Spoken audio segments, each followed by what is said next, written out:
She stood up in the middle of the courtroom and raised her hand. Nobody noticed except one man. The courtroom was silent, the kind of silence that presses on your chest and makes every heartbeat feel like a drum.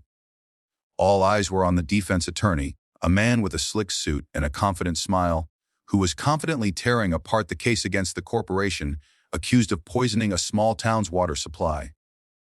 The townspeople sat in rigid rows, faces pale, mouths tight.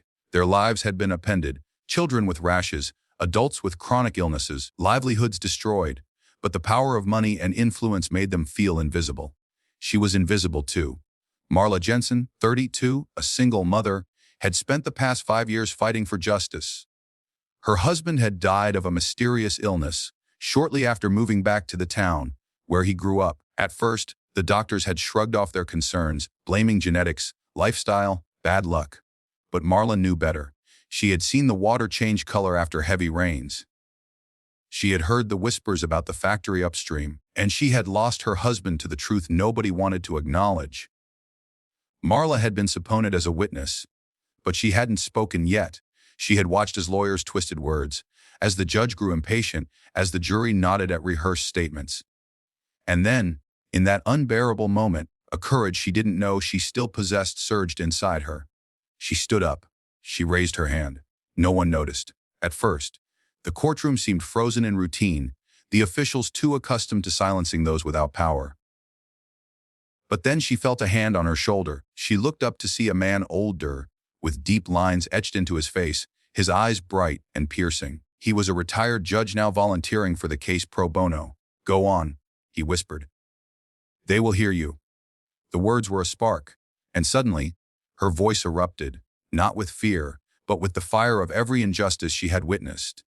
She spoke of the night her husband fell ill, of the children she had seen coughing and crying, of the water that smelled like chemicals.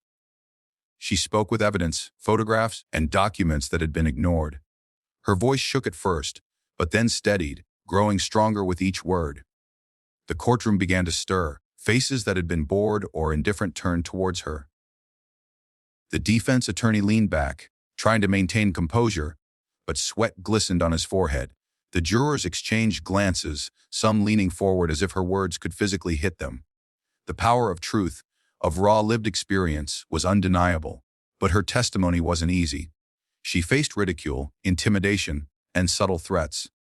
Questions were posed in ways meant to break her down, to make her doubt her own memory. She was scared, terrified even, but she found strength in her husband's memory and in the faces of the children who would continue to drink poisoned water if she remained silent. Each question that tried to trip her only reinforced her resolve. She refused to flinch, refused to shrink back. Outside the courtroom, she had allies too. Her young daughter, Lily, had waited with their small dog in the chilly hallways, clutching drawings of rainbows and the words, "Justice for Daddy."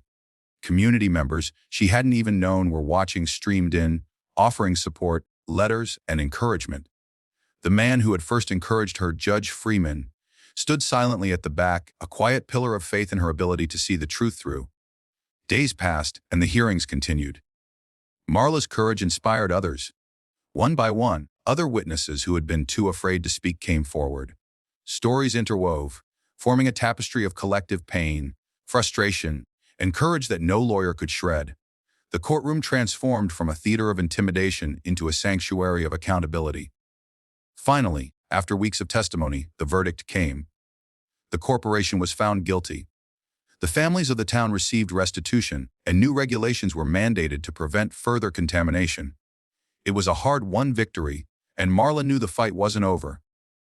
Healing takes time, and lives cannot be fully repaired by money or legal documents. But for the first time in years, she felt a lightness, a sense that her husband's memory, her daughter's future, and the voices of her neighbors had been honored.